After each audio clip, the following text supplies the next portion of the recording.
O Silas Malafaia, ele se lascou e ele sabe que ele se ferrou gostoso depois do ato em favor de Bolsonaro. E ele ficou isolado.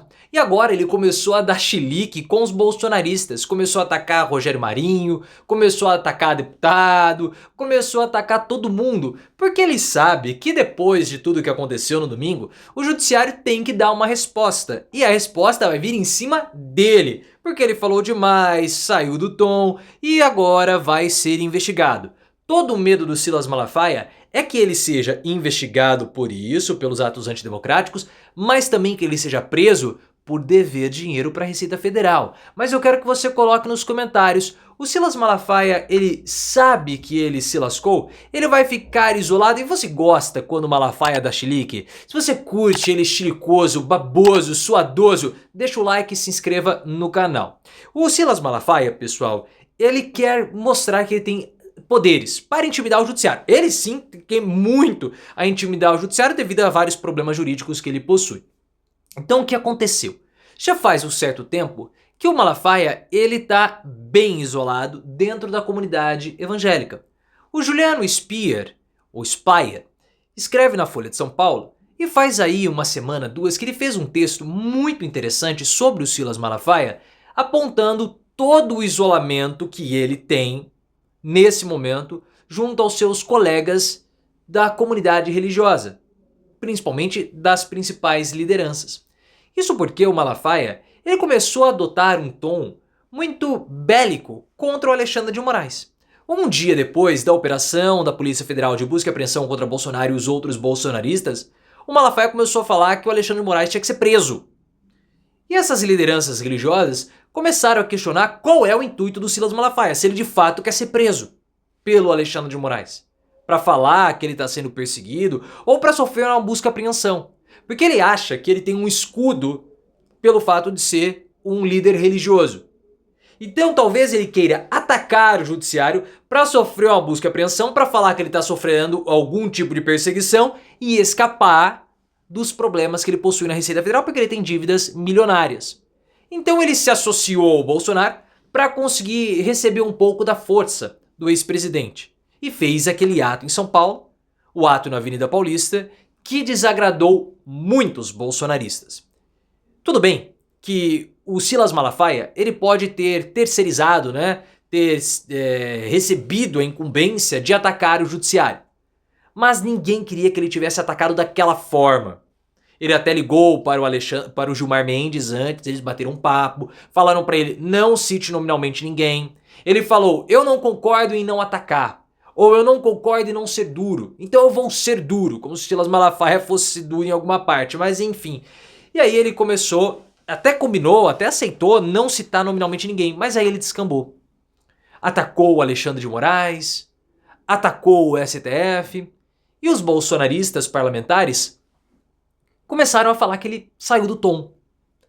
Para se defender, o Malafaia começou, eu duvido, eu desafio alguém a falar que eu não falei a verdade, porque eu só fiz um apanhado histórico, eu só apontei as incongruências, eu não fiz nada demais, eu não fiz nenhum ataque, é tudo mentira o que estão falando sobre mim.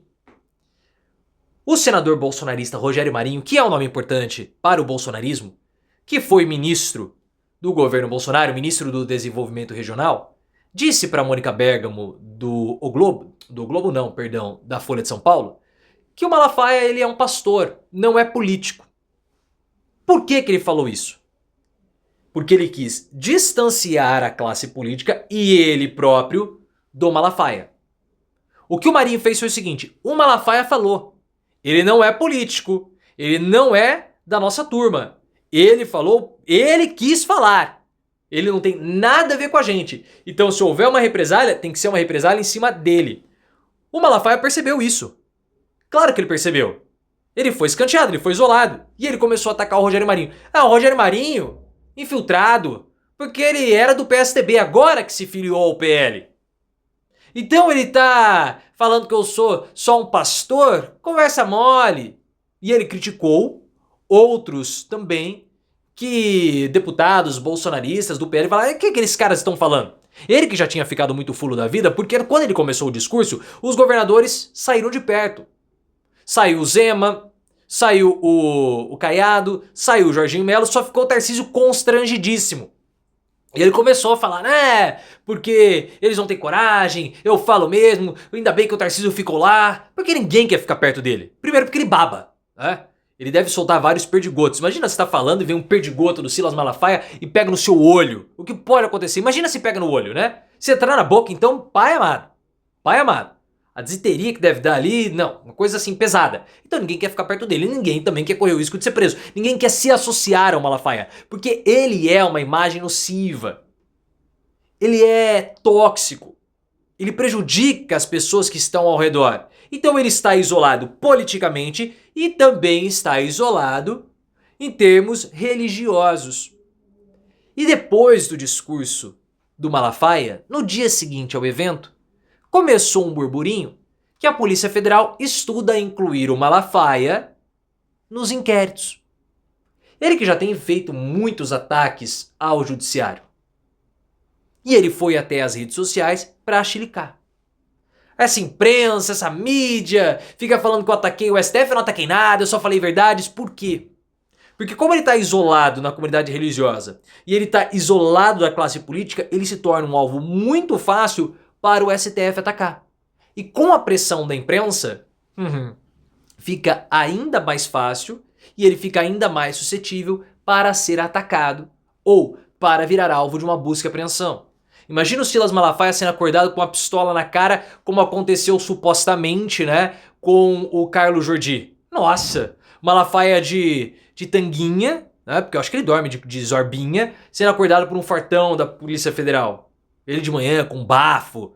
Porque o escuro da religião que ele acha que tem não vai protegê-lo para sempre. Não vai. Só que qual é o lance do Malafaia? O que ele quer? Um dia depois, praticamente, da manifestação do Bolsonaro, uma comissão especial na Câmara, composta pela bancada religiosa, aprovou uma expansão da isenção tributária para templos religiosos e igrejas. Essa isenção vai para além do templo, mas dos serviços que o templo e a igreja prestam para a comunidade. Serviços sociais, serviço de lazer, casa de apoio, programas sociais, coisas do tipo. Quem está encabeçando isso? O Crivella. É claro que o Malafaia quer esse tipo de isenção, porque ele deve milhões para a Receita Federal. Milhões da igreja dele e milhões da editora dele. E ele sabe que ele pode ser preso por não ter pago impostos. Esse que é o grande medo do Malafaia. Essa é a pressão que ele quer fazer, porque ele deve muito. Não é pouco não. É na cifra dos milhões. Por isso que ele é aliado do Bolsonaro, porque o Bolsonaro isenta Neymar, isenta um, isenta outro. Todo mundo que deve imposto apoia Bolsonaro, apoiava Bolsonaro. O Malafaia é a mesma coisa. A mesma coisa. Tá dando chilique porque vai ser preso, tá dando chilique porque não quer pagar imposto, fala que é um homem de Deus, mas dê a César o que é de César e a Deus o que é de Deus. Mas eu não vou cobrar. Talvez o Malafaia não tenha decorado esse trecho da Bíblia, né? Ele gosta de decorar e ficar soltando, né? Mas eles não gostam muito do Evangelho, né? Eles não gostam muito do Evangelho, porque o Evangelho ali tem exemplos que eles não gostam de seguir, como por exemplo esse. A César o que é de César e a Deus o que é de Deus.